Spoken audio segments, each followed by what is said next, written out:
Պարոն Հակոբյան, ինչպես է գնահատում այսօր իրավապահների գործողությունները Մայրաթոռում, շատերը պնդում են, որ այնտեղ տեղի ունեցածը շոու էր, դա չպետք է տեղի ունենար, ու առհասարակ Աջապահյանի հայտարարությունները ինչպես կգնահատեք։ Դե մենք ականատես եղանք, որ իրավապահները թույլ չտվեցին, որպեսզի իրավիճակը սրվի եւ բախում տեղի ունենա։ Ի զարմանս ինձ իրավապահները փորձեցին հանգուցալուծվել այդ լարված իրավիճակը, իսկ որոշ հոգևորականներ փորձում էին անել ամեն ինչ, որպեսզի բախում տեղի ունենա, եւ ես շատ բացասական եմ վերաբերվում նման պահվածքին եւ շատ զարմացած եմ, որ մենք ունենք այսպիսի իրավիճակ։ Ցավոք սրտի պետք է արձանագրել, որ Միքայել Աջապահյանը անելով արտահայտություններ, որոնք հետաքրքրություն են առաջացրել իրավապահ մարմիններին եւ գիտակցելով, որ այսօր իր հետ կապված գործողություն է տեղի ունենալու, հայտնվել էր վեհարանում եւ որպես կենդանի վահան փորձում էր օգտագործել այլ հոգևորականների եւ ես նաեւ ցավով ուզում եմ արձանագրել, որ նաեւ իր կողմից օգտագործվում էին տարբեր բնույթի բառակապակցություններ, նաեւ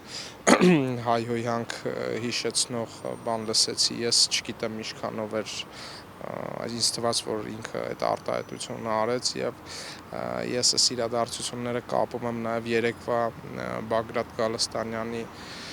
ձերբակալության հետ եւ պարզվեց, որ տերորիստական ակտ են ուզում կազմակերպել, ինչքան էլ զավեշտ է թվում, ինչքան էլ անբացատրելի է, որ մենք ունենք իրավիճակ, երբ հոգևորականը տերորիստական նախկին սառեցված հոգևորականը, որը թեմի առաջնորդ է եղել, տերորիստական ակտեր ուզում կազմակերպել իր հոտի մի մասի հանդեպ եւ հիշելով նաեւ այն հանգամանքը, որ Մոլագար հոգևորականը ժամանակին հենց այս տարածքում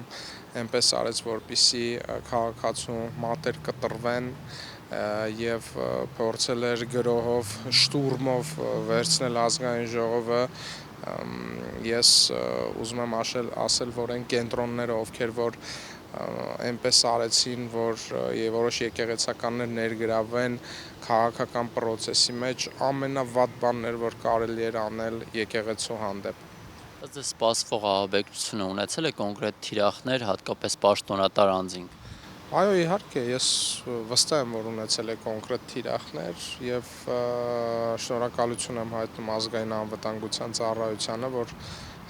հերթական տերորիստական ակտը թույլ չտվեցին կառավարող ուժի նկատմամբ։ Գիտեք, ամենատարօրինակը այն է, որ սա հերթական 6-7 տարվա ընթացքում երևի 3-4, չգիտեմ, տերորիստական ակտի նախապատրաստումներ, բայց այն, որ հոգևորականը նախկին սառեցված հոգևորականը, որին ես նաև իմ ելույթների ընթացքում այն ժամանակ Մոլագար հոգևորական էի անվանել, կգնար այդքան հեռու եւ կփորձեր իրականացներ տերորիստական ակտ։ Դուք հիմա այդ վտանգը չեզոքացված եք համարում ամբողջովին, թե կարող են այլ խմբեր լինել օրինակ։ Չեմ կարող ձեր հարցին պատասխանել, բայց կարծում եմ, որ Հայաստանի Հանրապետությունում իշխանությունը պատկանում է ժողովրդին եւ ընդհանրապես փակված է այն էջը, որը թույլ էր տալիս ոչ սահմանադրական ճանապարհով, այսինքն ոչ ընտրություններով վերցնել իշխանություն եւ նախապատրաստվի տերորիստական ակտ իրականացվի թե չէ, Հայաստանի Հանրապետությունում իշխանությունը պատկանում է ժողովրդին։ Ուղղակի խնդիրը այստեղ գիտեք որն է, սա կռիվ է պետության եւ պետականության դեմ, այս բոլոր քայլերը ուղղված են մեր անկախության, ինքնիշխանության, մեր պետականության ամրապնդման դեմ եւ կրկնում եմ ցավոք սրտի մենք ունենք իրավիճակ եւ որոշ հոգեվորականներ օգտագործելով նաեւ իրենց հոգեվոր դասային աստիճանը հասարակության մեջ են դիրքը, որ զբաղեցնում են, ծառայեցնում են որոշակի մարդկանց նեղ շրջանակների քաղաքական շահերին։ Այսօր երբ Միքայել Աջապահյանը ասաց, որ պատրաստ է գալ քննչական կոմիտե, կեսից փոշմանեց ու նաև այդ ընթացքում Իշխան Սաղաթելյանը հայտարարեց, որ պետք է գնալ վեհարան, արդյոք այդ ամենը փոխկապակցված է, ինչու փոշմանեց։ Իհարկե փոխկապակցված է եւ ես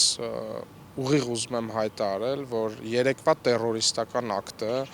նախկին սրբազան շարժումը, դրանից առաջ դիմադրության շարժումը, դրանից առաջ չգիտեմ ես իմ որ շարժումը եղանակից կախված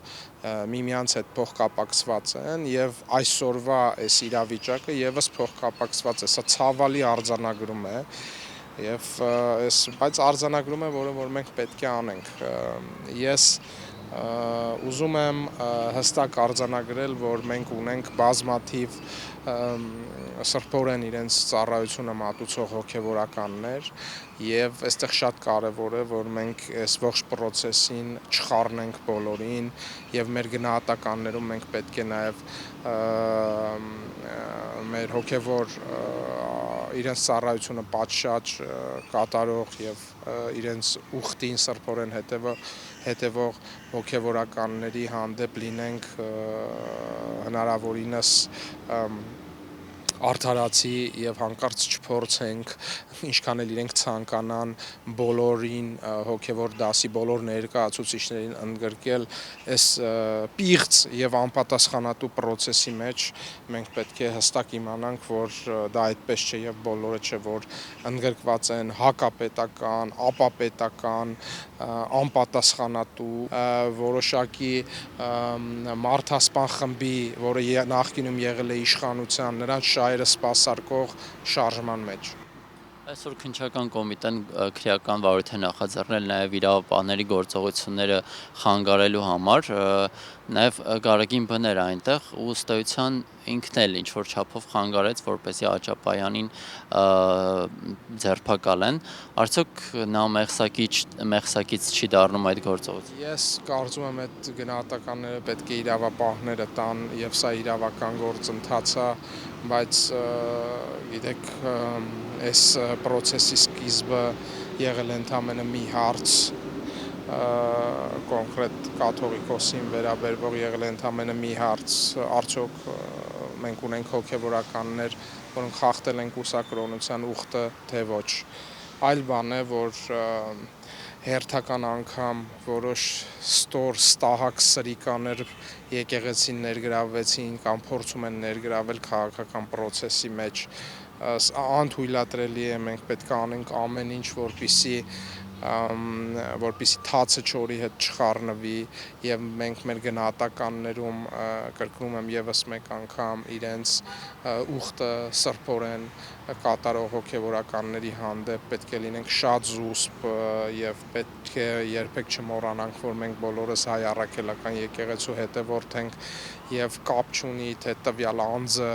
դերակատարը նույնիսկ սև վեղարը հագած դերակատարը ինչ նեղ քաղաքական խմբի շահերը սպասարկում մենք պետք է թույլ չտանք եւ այս կոնտեքստում բավական բարձր եմ գնահատում իրավապահների այն պահվածքը, որ նրանք չսրելով իրավիճակը փորձել են խաղաղացնել եւ հեռացել են մայրաթորից։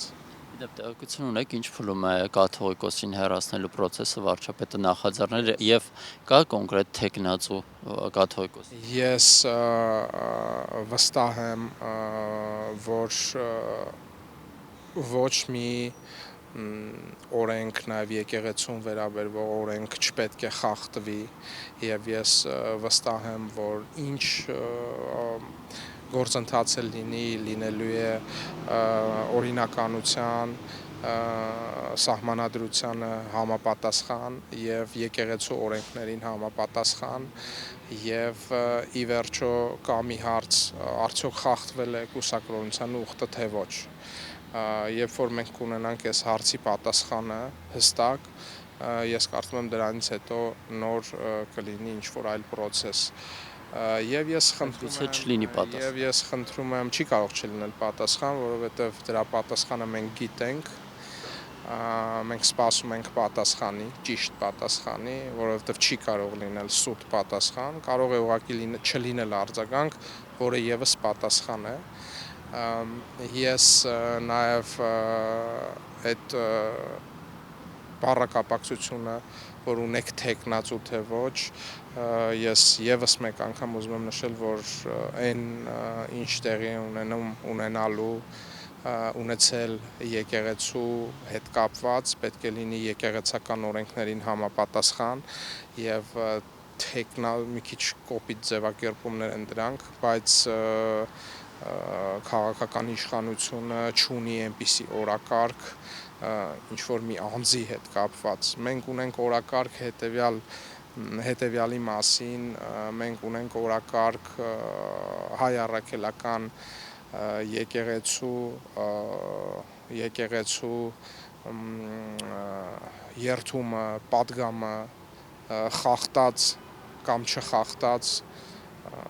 հոգևորականների մասով։ Էդմոն Մարուքյանն այսօր հայտարարել է, որ պատրաստ է իր փոխարեն թույլ տալ, որպեսզի Աջափահյանին առաջադրեն վարչապետի թեկնածու։ Շատ կարևոր է, երբ Էդմոն Մարուքյանը նման բան է հայտարարում, ես հաջողություն եմ մաղթում իրենց գործունեությանը, ճիշտն ասած կարծում եմ, որ համարյա ընտրված էր վարչապետ Էդմոն Մարուքյանը եւ նա մեծահոգաբար զիջում է իր տեղը Միքայել Աջափահյանին, ուղղակի ուզում եմ հույս հայտնել, քանի որ այս վերջերս հաճախ է լինում, մանավանդ հոգևորականներ, ովքեր որ ուզում են դառնալ վարչապետ, պարզվում է, որ ունեն մի քանի քաղաքացիություն, պարզվում է, որ ինչու՞ չէ նաև տերորիստներ են եւ իրենց ժողովրդին վերաբերվում են եւ անվանում են էշ, անասուն, եւ ես հույս ունեմ, որ Միքայել Աջափահյանը, որը նաև պարոն Մարուքյանի զիջելու արդյունքում վարչապետի արդեն պաշտոնը պարոն Մարուքյանի կողմից վարչապետի պաշտոնը Աջափահյանին զիջելու արդյունքում, եթե հանկարծ դառնա վարչապետի թեկնածու եւ ունենա ընտրվելու շանսեր, պարզվի, որ նա ոչ երկքաղաքացի է, ոչ տերորիստ եւ օրենքի որևէ կետ չի խախտել։ Ես ուզում եմ հիշեցնել, որ մինչ Բագրատ Գալստանյանի կամ Միքայել Աջափահյանի նկատմամբ քրեական գործեր կհարուցվեին, կոնկրետ հոգևորականներ նշում էին, որ իշխանությունն ուզում է եկեղեցու բակում արյուն թափել, դեռ երեկ որոշ լրատվամիջոցներ գրում էին, որ իշխանությունը գրոհելու է մայրաթոռի վրա, սա ինչպես կգնահատեք։ Տեսեք, գնահատում եմ խայտառակություն, իսկապես գնահատում եմ սրբապղծություն, գնահատում եմ ստորություն, որովհետև մարդ, որ տեղյակ է, որ իր հանդեպ գործողություն պետք է տեղի ունենա, փաստորեն գնացել է մայրաթոռ, սուրբ վայր ամբողջ հավատավոր հայ ժողովրդի համար եւ թաքնվել է այնտեղ իր հոգևորականների թիկունքում եւ նաեւ մեր քաղաքացիների են հրավիրել այնտեղ եւ փորձել են հրահրել, տանել բախումների։ Սա այն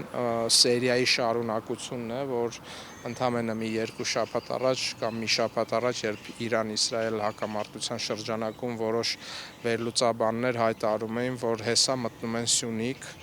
այսինքն դրանք մարդիկ են, ովքեր որ պատրաստ են վտանգել հայոց պետականությունը, Հայաստանի Հանրապետությունը, միմիայն թե հասնեն իրենց նողկալի իղձերին, այն է որոշ պաշտոններ ունենան։ Հիմա սա պետք է դիտարկել ամբողջությամբ հենց այդ կոնտեքստում, հենց իրենք են ուզեցել բախումներ հրահրել եւ սրան պետքա լինի գնահատական, որովհետեւ Հայաստանի Հանրապետությունը հարատև է, հայոց պետականությունը, անկախությունը, բացարձակ արժեքներ եւ սրբություններ են եւ կապ չունի ինչ զգեստ է հագած Հայաստանի Հանրապետության քաղաքացին եւ նույնիսկ կապ չունի հոգևորական է նա թե ոչ, եթե կատարում է գործողություն Հայաստանի Հանրապետության պետականության դեմ, պետության դեմ, վտանգում է մեր անկախությունը եւ վտանգում է